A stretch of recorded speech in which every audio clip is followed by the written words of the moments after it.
Hello. I have had several people ask me about Silhouette Business Edition to use as a design tool for Glowforge. So I'm going to show you a video of some of the basics. I hope you can see that okay. So I already opened up Silhouette Studio, and it's really basic. It's so user-friendly. So here we have the typical file, which is opening projects, going to a library, either on your hard drive or within the system, scanning things, printing, and saving, which are important for Glowforge. Here we save as, save to a hard drive, and then down, title of what you want, where you want to store it, and then down here you save it as an SVG. That is the most important part. I'm going to cancel that because there's actually nothing to save. The next thing I usually do when I open up is I set up my page. So page setup, and this is under panels. So at the top you have file, edit, which is really basic for your copy paste, and then your view shows different ways you can look at with rulers, with crosshairs. Don't get overwhelmed by all this. The words make sense, and so it's fairly easy to figure out what they're talking about. Panels is probably the most used tab that I go to. They are all super easy. So page setup is where it's at right now, but if I'm going to click off of this. If I click off of that so you don't see it, I go here to page setup and it pops that same screen up, and then I can set it up.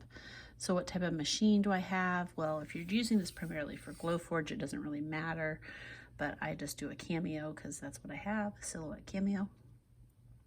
The cutting mat, you can set the size, which is an automatic 12 by 12, but you can set it however you'd like. In Glowforge, once you transfer your SVG, you're going to be able to adjust the size within its own restrictions. So if you send over something that's a 12 by 12, you're going to be able to move it in and out on a diagonal either way, but that is about it. So you kind of need to set the size that you want, and that's really all you need. You can set it so that you see grids like that, and on Silhouette, each major square is an inch, so that's kind of nice. Actually, you can change that. So there, each major square is an inch. You can make that whatever you want. If you don't want to see too much, you can do it. Here's 2 inches. There's 2 inches. So this would be 2 inches. This would be 2 inches. So that's page setup. The other things in panels that I use a lot are trace. So first I need to pull an image into trace. And one of the fun ways to do that is through the library. Now, Silhouette Studio, there's a fee for buying it, and you definitely need the business edition, which you can see here at the top. You can always go to About Silhouette Studio, make sure you're running the right edition. Here's the business edition. But there is a monthly subscription you can get, which gives you access to prints. So this is the library of what I already have in my studio. Let me find something I want here. Let's do this. This is pretty easy. My daughter is in the sorority Tri Delta. So here I just click on the image, get it bigger so I can use it. I can either do it that way. I'm working on a Mac, so I can just do Command Z and go back. Or up here, there's a plus and minus. You can do it that way too. And then on my Mac, I just use 2 fingers and I scroll down. So I'm gonna go back and do it the first way. I'm just gonna make the image bigger. See how it has the white background? Well, I don't want that because I wanna be able to take the SVG over to Glowforge and have it cut out the triangles. So what I'm going to do is I'm going to go up to Panel, Trace, and I get the Trace panel off to the side. Now I'm going to select Trace Area, This is really simple. You just come through like this, highlight your area. You can even move it if you didn't get it quite where you wanted it. And then you can do a solid fill. You can do just an outline. That's the outline. I'm going to click over to solid fill. It'll get there. And then you can play with your thresholds a little bit. So see how I take it way up, it's going to be way fuzzy lines. And if I go under, I'm not going to get it. So it's kind of just figuring out where you like the lines. You can also adjust it here if you need to go right to the point. Now I'm having a hard time seeing this, so I'm going to click my little plus up here so I can see my edges better. Okay, so I selected the trace area, I chose solid fill, and I played with any of these scales, really. Typically I only mess with threshold, but you can play with all of them. They're not going to hurt anything. And then when you're ready, I click trace at the bottom here. Now watch this. I'm going to take that back out so you can see. So I'm going to click, use my little hand to put it on the image I had on. Voila! There's my triangles. And now, see how it's one set. So, a solid red line in Glowforge means it's going to cut. You can change that in Glowforge if you just want it to emboss or score something, but that is why you need an SVG, because when you save that, you're going to pull it over to Glowforge, and if you want them to cut out triangles for you, if you want the machine to do it, then that is what it'll do. If you want to emboss it, you could come in and give it a soft color, but you need to change your red line. Either take it off or make it the same color, so that when you take it over to Glowforge, it won't cut. So if you want the option to change it in Glowforge, just leave your red line. You can always change it in Glowforge. So I'm going to take it back to a red line. It wasn't highlighted, so I have to do that again. And then I'm going to take it back to clear on the inside. Now one thing that's cool is you can take this and you can come up here. So panels where I did the trace.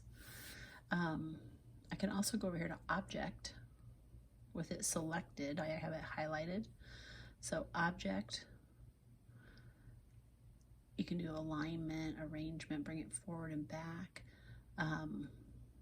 You could replicate it, modify it. This is where you weld something. If you need it to like be touching, you could fix that.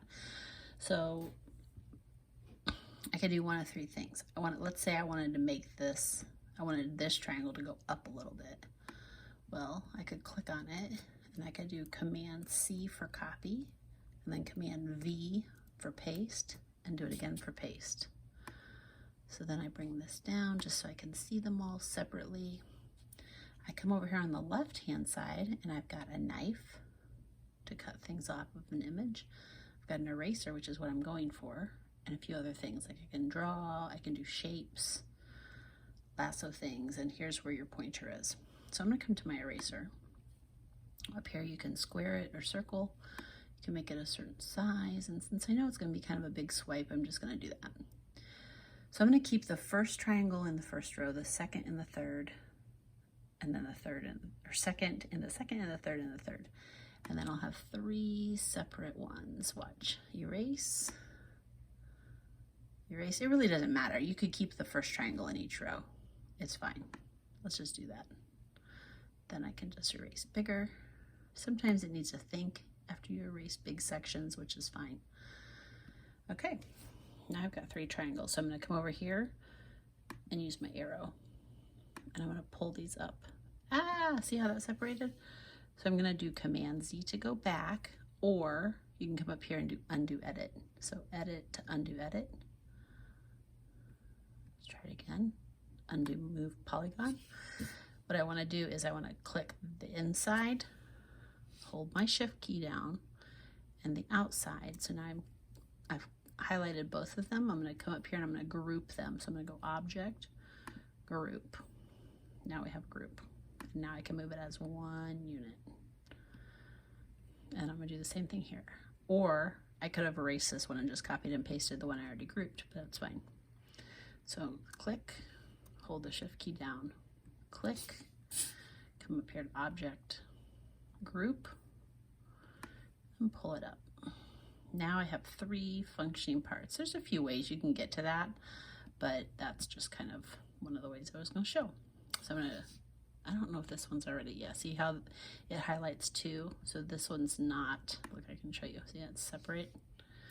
So I just did Command Z on a Mac. To go back, I'm going to click, click, object, group. Now if something's already grouped like this, if I copy it, edit, copy, then edit, paste, it pastes the whole thing. So I can also go to that and I can ungroup it. I can go object, ungroup, and pull those apart.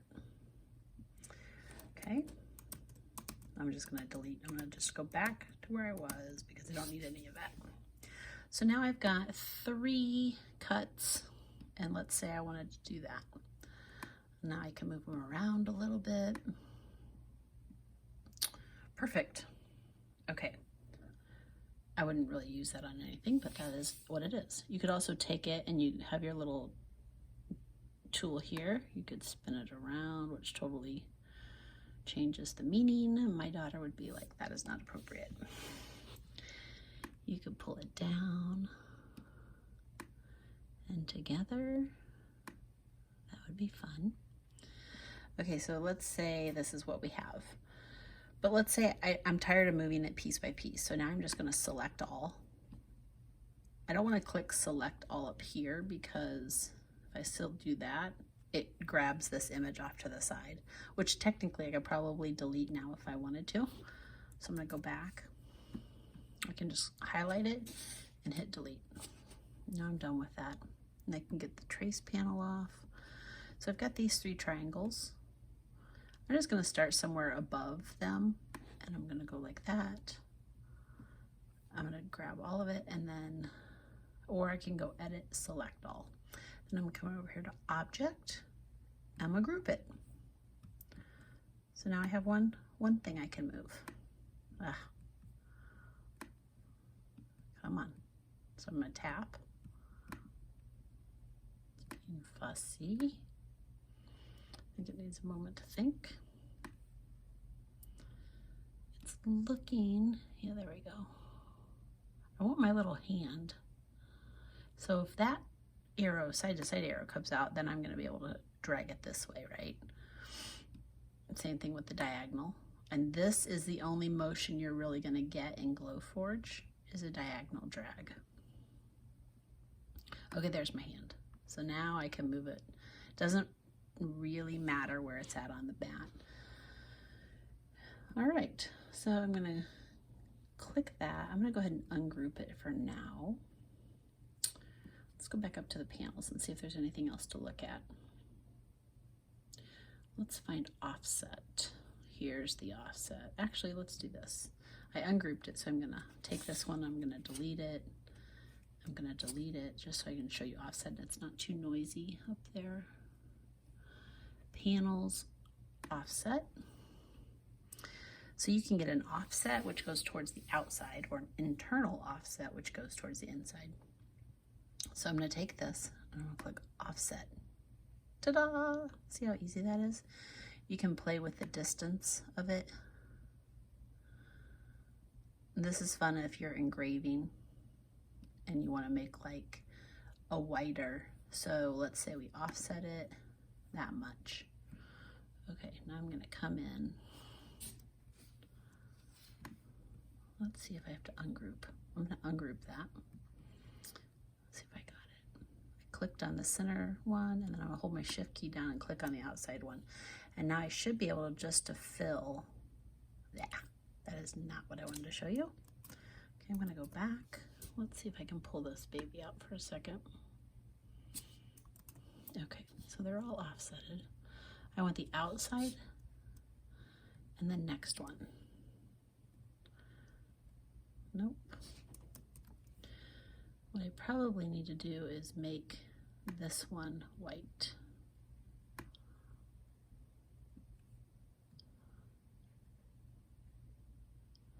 So you're gonna go there, there. Oh, I need to group those two. Let's try that. Oh. Okay, well, I'll work on that. Another way you can do is, I'm just backing up to what I did. Clearly I put that triangle off a little bit. And really in Silhouette, you can just keep hitting Command Z, at least on the Mac, until you get to where you want. It just keeps going all the way back. Okay, another thing you can do is you can click, so that's still grouped together now. So I'm gonna ungroup it, and I'm gonna click on this outside one, and then you can make the depth of that a little bit bigger. See how that's getting wider? And that would also help with engraving. When you pull it over to Glowforge, you could make a thicker stroke. Let's look at putting some words on this. I'm going to go back. So over here on the left, I have an A. I'm going to click that. It's going to give me a text, and I'm going to say hello. And then I'm going to highlight those words, and up here is my, starts with my frequently used, a little calligraphy. Now, if I click out of that, I lose the ability to like edit the words. It has to be the green box like that so that you can edit. But if you want to like change the color or make it have a color on the inside, I'm going to take off the cut line, then you need to do that. Okay, a lot of times I like to either scroll a whole page down like that, which I'm using 2 fingers, or just move this off to the side so that when I'm messing with my, that's cool, when I'm messing with my items here, I can see it. Sorry. Okay, so I'm going to go back into the edit, which was a double click. I'm going to try something here. No, I have to be in the edit version where you can adjust the size to select. So you can just scroll. Let's try this one. Ooh, fancy. All right. So again, now there's no red lines around those, so those would not be a cut. If I want to make them a cut, I can. Just need to fix that. Oh, it didn't change because I didn't have hello selected.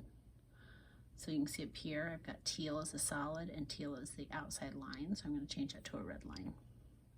And it gave me the inside cut too. That's cool. All right.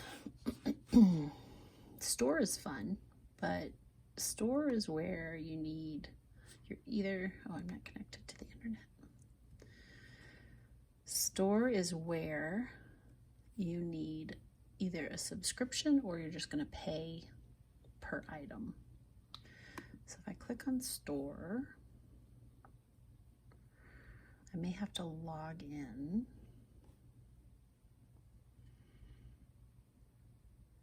And you can find a lot of items on that to use. So let's see if I can just look without logging in. So it shows you trending designs.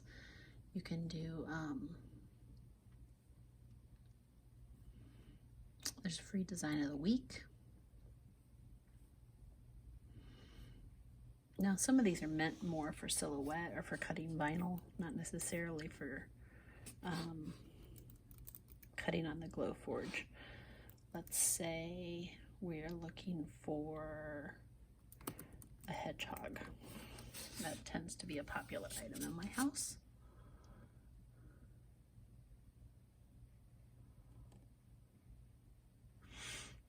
Okay, so of course the red mean that they're a little bit on sale. It's just taking a minute. I live in the country and our internet is a little bit slow, which has never been an issue for me with the Glowforge, so I'm thankful for that. Come on, baby.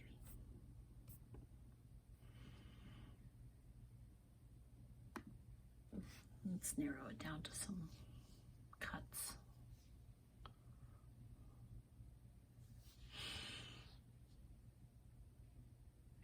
I think that silhouette for me is a no-brainer because the language is typical. It's super easy to understand. You don't have to know the lingo. Even though right now these hedgehogs are not coming up. There we go. Okay, so we're just gonna grab one. Let's grab, so there's all kinds of fun stuff. Let's just grab this first one.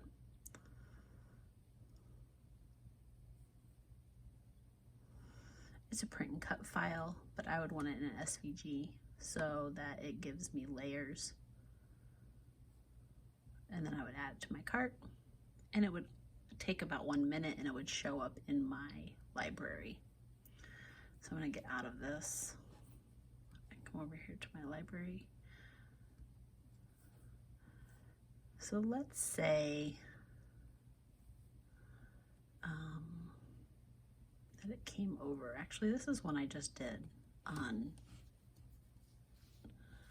a journal for somebody who wanted to see if it would work for their material. So that's kind of how we started with the triangles, was pulling an image over. But if you buy one directly from the store, it's already going to be an SVG and you don't have to do the trace. You can get lots of these off of Etsy as well. You would just search for SVGs. If you want to make something up, you can do that too. So there's all kinds of things in here that you can do. Line effects, layers, weed lines. Like I told you here, this modify to weld is where you want to put like letters that connect. If you're doing a big wooden sign, you want it to flow. Of course, you would want some kind of like a cursive writing so that they naturally look like they were supposed to connect. All of these panels off to the side here are pretty much the same thing you see in panels up here. It's just the visual. This is page setup at the top, and it just kind of goes down through like trace and offset and stuff like that. Here's a weld. So it's super friendly to use. If you have any questions, you can always message me back and I'd be happy to try to answer those. But I would highly recommend using Silhouette Studio for your design software. Okay, so I'm going to go to the internet and pull up the Glowforge programming.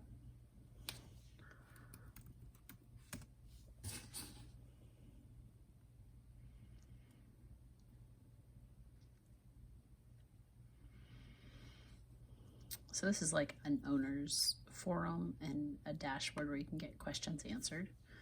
And then I clicked on the dashboard.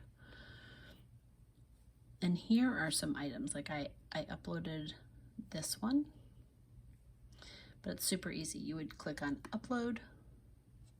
I have a Glowforge file, so it would have to be an SVG. Let's just do this one.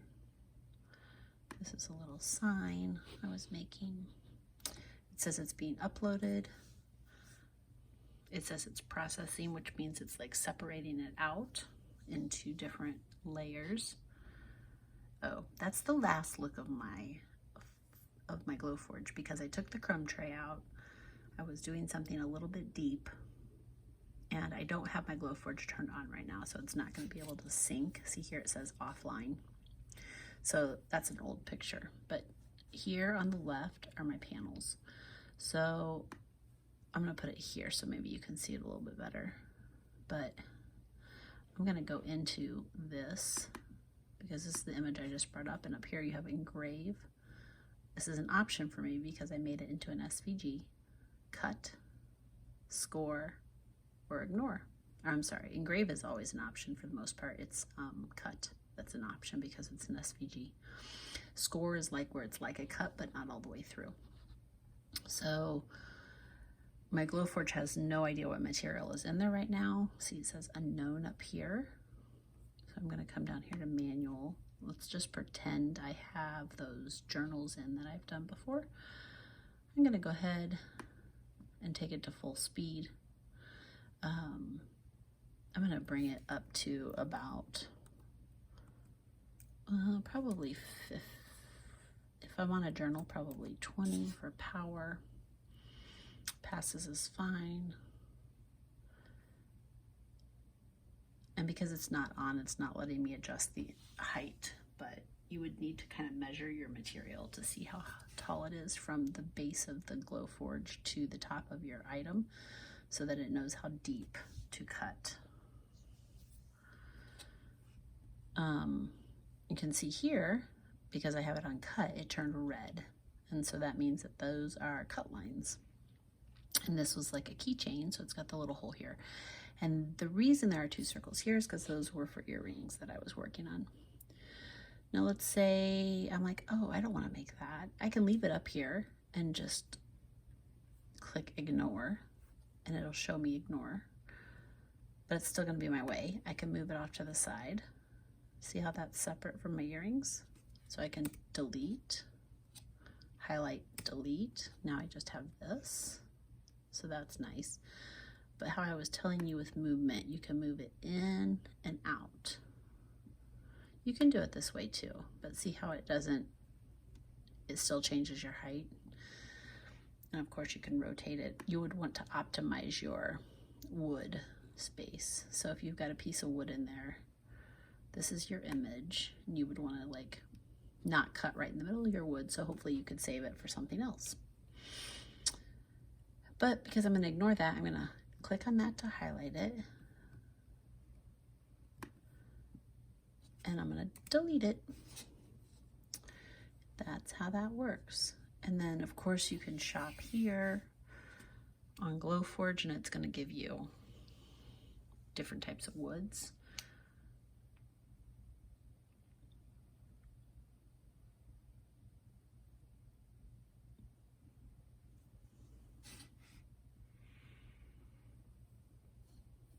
Here's some of the wood and the acrylic, spare parts, etc. And then in the community support, there are lots of questions and answers, some free files, all kinds of fun stuff. So that is my explanation of Silhouette and moving it over to the Glowforge dashboard.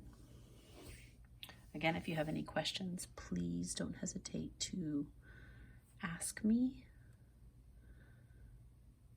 I was hoping I could pull up my link if anyone would be so kind as to use it, but for now,